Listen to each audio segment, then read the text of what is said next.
My name is Andrew Stotts, and I want to welcome you to the Valuation Master Class Show. Today, it's the Q&A session. After reviewing a lot of questions, there was 3 that I wanted to answer, but in fact, the more I worked on it, the more I realized I should spend all the time talking about answering this one question, which is how to value a startup with no revenue.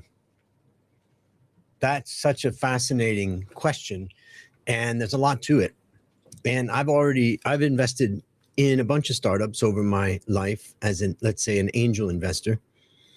And a couple of them survived and thrived, and a few of them died and lost me a lot of money. And so I'm going to talk about not only my own experience, but I'm also going to introduce you to a guy named Burkus, and he has a method that I'm going to talk about. So let's get into it. Before we do, though, remember that the Valuation Masterclass Show is sponsored by the Valuation Masterclass Bootcamp. The next one starts on February 16th. And if you want $100 off on that, just send an email to me at VMCBC. Also, if you want today's PowerPoint, just send me a message, me at Andrew Stotts, and include the word Burkus, which I'm going to show you in just a second. Okay, so first question. Well, the point is every business starts with no revenue. So the question is, can a business with no revenue actually be valued? What if we had an idea only? Can we value an idea? Let's think about this for a moment. Let's say that you and me and a few other people get together and we have this great idea. We like it. We talk about it. We meet about it. We go through a lot of details to try to figure this idea out. And then we tell someone, hey, we've got this great idea and we're looking for investors. And they say, how much money do you need? And you're going to say, well, we need $1 million. And they're going to ask, well, what percent of the company does that buy me? Good question. 10%. So that means that you're valuing the company at $100 million and I'm going to own 10%. Yeah. No, actually, we need $1 million to launch it, right? So it starts to get a little bit confusing for people as they're going through and thinking about their idea. But let's just say that we got this person interested in our idea. How would they value it? Can you value an idea? That's really the first question that we have to think about. Now, I would say, we have ideas all the time, right? I mean, an idea of doing this or doing that, or a business idea. So all these things have value? Does just thinking about something give it value? This is part of the question that makes this topic so interesting. But let's change it just a little bit and imagine that we're in this conference room and you and me and a few other people, we've got this idea. We keep going over it and we're telling people about it, wondering if we're going to get any money invested in it. Now let's imagine we have 6 people at the table and there's a 7th one that's just recently arrived and his name is Elon Musk. Now we got 7 people who are starting up this business, and that guy comes and says, oh, that's interesting. And we say, yeah, we're looking for investors. Could he value the business now that Elon Musk is in the business? Would that change the value of the idea?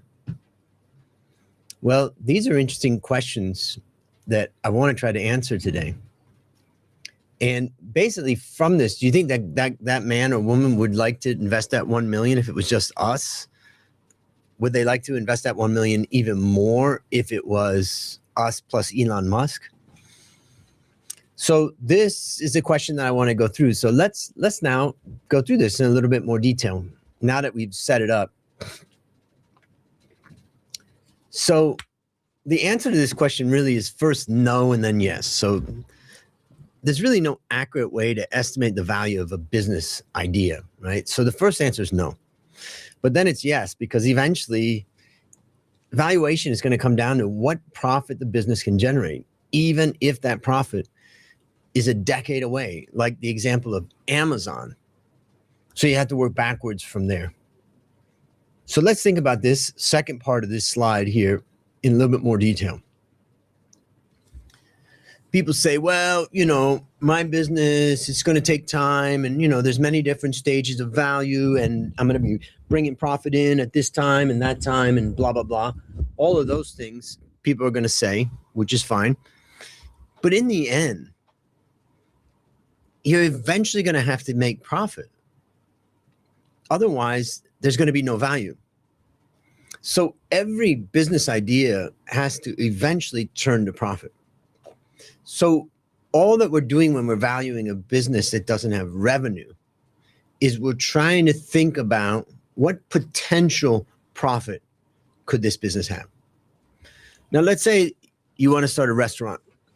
You see a little shop or a little location that you like. It holds 10 tables, and you think, I'm going to start that restaurant right there. And I love to cook this kind of food, so I'm going to start it. What's the revenue potential? Nothing. Very little. You have 10 tables. Let's say you can get an average of, let's just say you can get an average of $100 per table each time. And let's say that the maximum occupancy is obviously 10 tables, but let's say that you're at 7 tables as an estimated occupancy. So 7 tables are, on average, taken at, let's say, dinner time. And average revenue is 100. So basically, we got $700. There it is. Now we decide, oh, wait a minute. We could open up on lunchtime also and get the same. Okay, maybe we can get 700 in the evening and 700 at lunch. You could say, well, we don't want to open in breakfast because it's just too exhausting to be working all the time. So there it is. That's the revenue potential. 700 in the afternoon, 700 in the evening, and that's it. Now we could say, oh, well, we want to expand our branches, but that's a whole nother thing. But when you think about Amazon, when Amazon came out to the market, basically the world was their market. They could sell books to everybody. So Amazon is an example where Jeff Bezos even clearly communicated on a regular basis, we're not going to make money. If you're investing in this to make money right now, don't invest in it. And in fact, the first 7 years of listing, he lost more than $1 billion. He lost a lot of money during that time, but it eventually turned into profit. So next,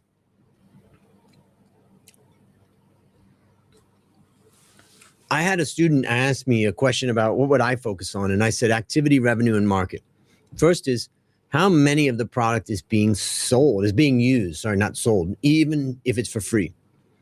The next would be revenue. Like, what if the company charged a minimal fee? How many of those free users would pay? And then the market. How large is the market? What would it take to reach that market? So I'm going to discuss this in a little bit more detail. Let's imagine that somebody came to you about a business that's developing some sort of app. And it's an idea. So they start with the idea. The second thing that they do is they create the app, and then they put it on the App Store and they offer it for free. And they get 1,000 users.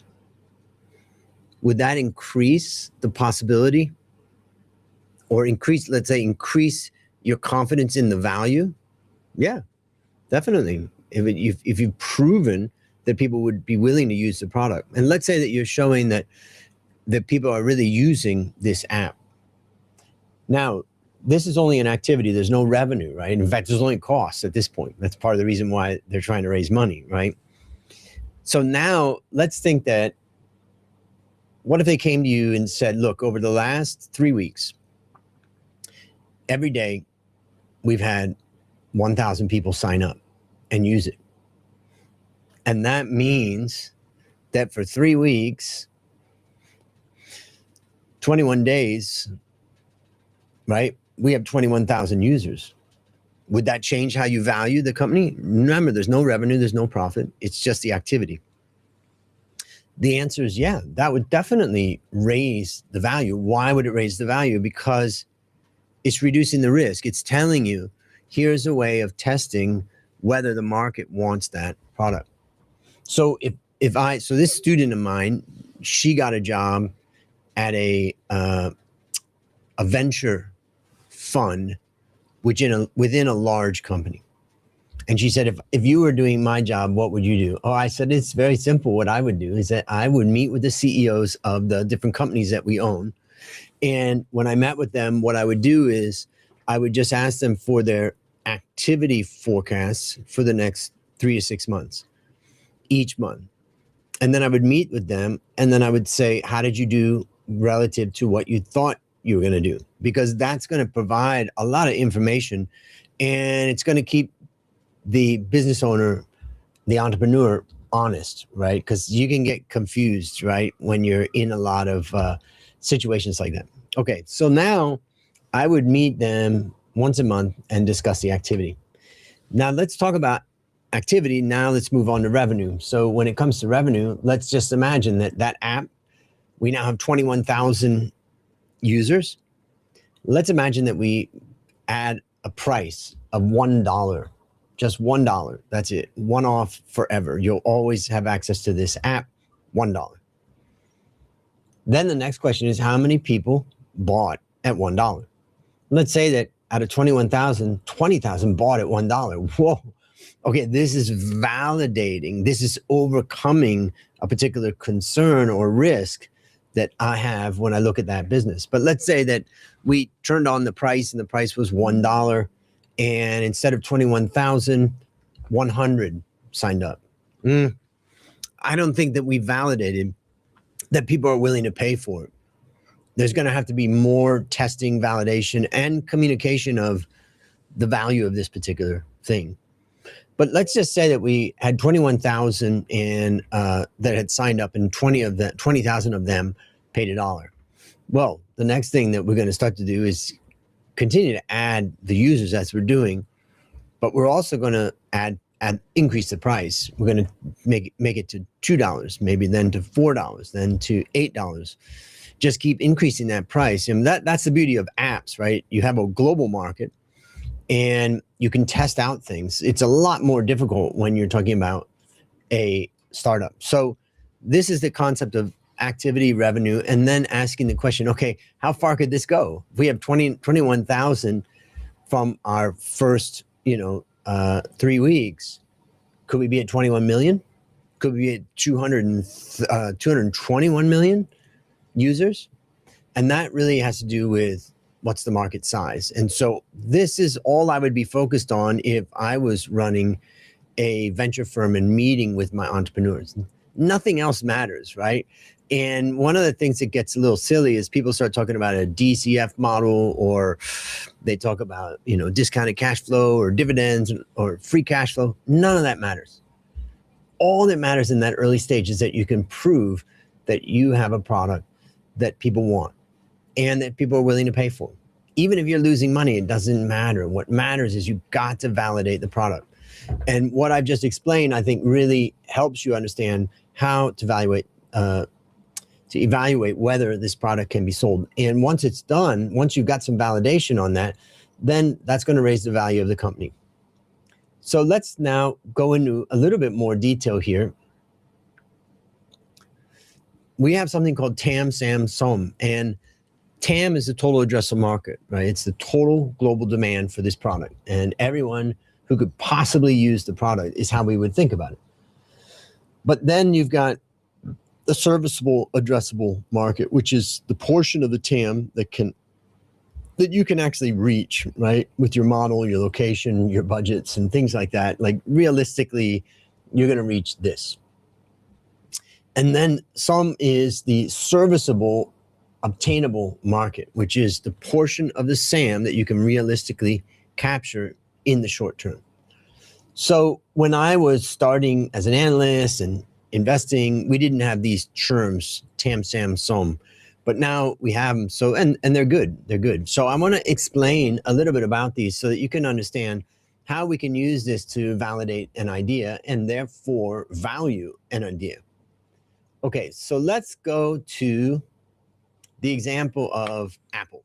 Steve Jobs, he didn't use Tam Sam Som in his work because it really wasn't a popular thing at the time, but his thinking matched the framework perfectly. So first of all, his TAM, he said, was all mobile phones globally. He said about 1 billion mobile phones sold per year. The SAM was smartphones, mainly business users, and that's about 100 million phones. And smartphones, as he said, were about emails, calendars, and contacts. And then his SOM was first year target was 1% of the TAM, which equals 10 million phones. And if we get 1%, that's 10 million, as he said. So now you can see, if you go back and look at his launch of the iPhone, you can get some of that from there. There's another video that's been done of him speaking, and he was being asked by someone within Apple, you know, how are you going to use a technology that we have? And what he said is that it doesn't work that way. You can't just start with technology and say, how do we plug this in to, you know, to the customer? How do we sell this to the customer? He says, you've got to figure out what the customer wants. And once you do, then you've got to deliver to that. And he also talked about, you've got to think about markets that are, in that video, he said like 8 billion, as I recall. He's saying, you've got to think about big markets. And I think for most people, they think very, very small. And so that's kind of interesting, right? By the way, if you have questions as I go through this, just let me know. Roman says, would you factor in product cannibalization, considering that the company might introduce new products that compete with existing ones? I wouldn't worry about that right now. I mean, particularly, I would worry more about somebody copying the idea and taking it than I'd worry about cannibalization. Because any business is smart enough, I would think they'd be smart enough to say, we got to maximize everything we can get out of this, and then we offer a new version or a different version or a slightly different product. So I wouldn't worry about that too much myself. Okay, so let's now look at what happened in the case of Steve Jobs and Apple. Well, what happened was in year one, they sold 13.7 million iPhones, beating the 10 million target that he set. So where do things stand today? Well, the TAM is all mobile phones sold globally, and that's about 1.85 billion mobile phones per year. And the SAM is smartphones, about 1.6 billion smartphones, meaning 90% of TAM is smartphones. You could argue that the market is now called smartphones, not mobile phones, but just to stay true to what he was saying. And then the SOM is applying this sales means they're selling about 232 million iPhones annually. So the point about this is that you start with a small, credible, serviceable, obtainable market, and then you expand until you reshape that TAM as they did. This gives an example of this concept of TAM, and the reason why TAM, SAM, SOM, the reason why we need to look at this is because, you know, the point is, you know, we start with activity, we go to revenue, and then we got to think, what's the market size? And this helps us to think the market size. Now, there's some great company examples, and I just didn't have time because this is, you know, only 30 minutes. But the examples of Netflix, the examples of Tesla, the examples of Airbnb as an example, all of these are examples of companies that went to the market with the TAM, SAM, SOM concept, and then, you know, demonstrated what they want to do, and they delivered. So next, I want to mention about the Berkus method. So if you want today's presentation, just send me a message at me@andrews.in, type Berkus, Berkus, and I'll know to send you this. Now, Dave Berkus was a prominent American angel investor and venture capitalist, and he developed this in the mid-90s because he saw a problem, right? Early stage tech startups were using DCF models, even though they had no revenue or historical data. They didn't know what to do. And so he realized that valuing pre-revenue companies is about reducing risk. And he set himself about $500,000 per risk reduced.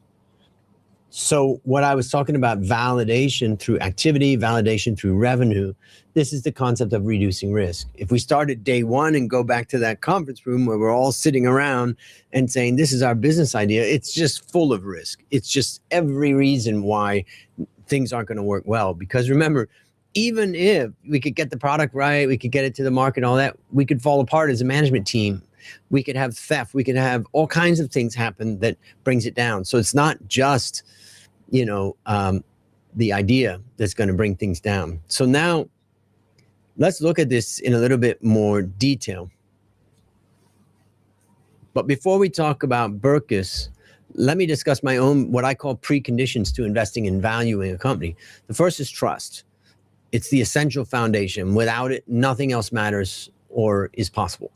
So do I trust them? Number two, idea, a strong, viable business concept, high trust, but a bad idea, it's an automatic rejection for me. So let's say they have trust, they have an idea, and now the question is, can they execute? The team's proven ability to deliver their plan effectively in timely manner is the execution. Now, if I trust them, the idea is good, and they can execute, the next question is capital.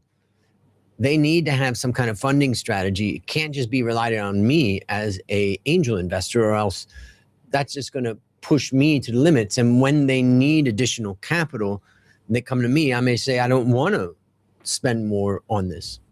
Now, the capital one came more real, and I want to tell you the story about my worst investment ever, and that was investing in a startup. And definitely there was trust. The product idea was good, but the real question that became real was, is this founder and the team that he put together, does it have the capabilities to compete in the global market? And I would say this was a real challenge, because I think he had a lot of skills, but man, we were going to take this product globally. It's a software product. And all of a sudden I realized at some point that, wait a minute, we're going to need at least $1 million for marketing and sales expenses to sell this product globally. It's time to go global. And this is a reason why people start restaurants, because they're very local, right? And you don't have to worry about global competition so much. But for us, it was going to go global. And when I realized that he was probably not the best guy to execute that, and in order to get where we needed to go, we had to raise probably a couple million more dollars. And I didn't want to put that money in after putting in a lot of money to get it to that point. So I was faced with a very difficult decision of saying I'm no longer going to be a funder of it, which meant it was going to go under at the time, because we didn't have other angel investors. Because I also felt like, I don't think I could go out and sell that this guy's going to execute the plan. I think he was great at coming up with the idea, but his ability to execute was, questionable. And so in the end, I made a decision, I'm going to stop funding. And when I did that, what happened was basically I lost all my investment. And that was a painful, worst investment ever, as I do in my podcast. That one was very painful, and I learned a lot of lessons. But one of the biggest lessons I learned from that is to really understand it's not about the product. It's not about the validation. What it's about is, can you reach the market? What's it going to cost? And where's that money going to come from? So now I'm going to close this out by going into my modified Berkus method. So over the years, I've modified that method. And basically, I start with what I would call problem value, which is there a real painful problem that enough customers will pay to solve? And I don't mean paying $1. They got to be willing to pay more. And this already, in fact, let's apply this to my Valuation Master Class Bootcamp as an example. Is there a big enough painful problem that people are willing to pay for to solve? And what is the problem? Well, for my students who are starters, they want to start their careers in finance. I think they would be willing to pay if they felt like this can advance them towards that. The second one who sign up for my Valuation Masterclass are advancers, and they're people that they're already working in finance, but they want to advance their career. They have money, and they would consider doing that if they felt like it would advance their career. And then there's switchers, which are, let's say, engineers and accountants who want to switch from that industry into valuation. Yeah, I would say that there's enough pain there. So the next question is the solution. It needs to be a working product used by real customers. Now, in the case of the Valuation Master Class Bootcamp, when I started it, I had been teaching finance for a long time. So I wasn't really in doubt of my abilities to teach and, that we would deliver great content. But I needed to get volume to basically validate, to be able to show we can deliver this at volume. And so in the early days, I did scholarships and other things like that to get people in to test the product, to see that we can make it work across the whole world. And I can remember in those early days, we had one guy in Tanzania who had problems signing into the software that we had and the Excel model. And we had to recode some stuff because the language that he was using and other things. And all of a sudden, we faced all these problems with our model in different markets. And the validation of it was that we were able to fix all those things. So generally it works. Now let's look at market focus. It's got to be a big market and we've got to have a narrow starting point. This is that TAM, SAM, SOM. How big is the market of people who want to study finance, study valuation, and advance their career or get a career in finance? I think the market's huge. We've done a lot of work on that to try to understand it, but I think the market is huge. So yeah, once we pass these milestones and ideas, what the Berkus method says is that they would give additional value to each one of these as it passed. Now, these are my things. These aren't the Berkus method, but they're the way I look at things. The next one is traction. Customers return, engage, or pay. Well, recently we've had, over the years, we've had about 1,000 students go into the Valuation Masterclass Bootcamp. But we've now had about 3 or 4 that have come back to take it again and to say, I want to keep upgrading my skills. So we definitely have traction now. The next one is distribution. Do we have a repeatable way to reach the customers? We're not talking about delivering the content and all that. We're talking about how do we reach people that don't know us? This is a very hard part. And if we can solve that part, then there's more value to the business. And part of the issue of how do we reach the market? Well, obviously there's LinkedIn, there's videos like this on LinkedIn, YouTube, Facebook, and all that. And you've got to think about, how do we do that? In fact, we're getting ready to launch a competition, which will be one way to bring people who are interested in valuation to us. So that's another milestone if we can figure that out. And then finally, execution, meaning we've got the team, they're building, they're selling, and they're adapting. So this gives you a picture of the way I look at valuing startups. You can send me a message at me@andrewstotts and just type Berkus, and then I'll send you this presentation. But the key thing of this and what I'm trying to get to is, valuing a pre-revenue startup, you can do it. It's based upon an idea, but it's also based upon how well a management team can convert that idea to real life and eventually delivering a profit. And as we start to figure that out, well, then we can value it. We can value it based upon revenue multiples. We can value it based upon milestones that they hit. There's many different ways. The easy part is that. The hard part is trying to evaluate that pre-revenue startup. So that is the end of today's session. I appreciate you coming and listening. I try to talk about my answer to the question. And that question that I tried to answer was how to value a startup with no revenue. Just send me a message at me@andrewstotts and type in Berkus, and I'll know that it's for this, and I'll send you this PowerPoint. Meanwhile, the Valuation Masterclass Show is sponsored by Valuation Masterclass Bootcamp, and the next bootcamp starts 16th of February, 2026, and show members can get an additional $100 off. Just send me a message called VMCBC, and I'm going to see you there. It's Friday, Q&A Friday. I'm getting ready to go to an afternoon meeting. Then I've got the Valuation Masterclass Bootcamp tonight, which I'm looking forward to. I hope that you have a great Friday and a wonderful weekend ahead. And I'll see you on Monday where we're going to talk more about interest rates. I've got a huge thing that I'm bringing. So I'll see you then.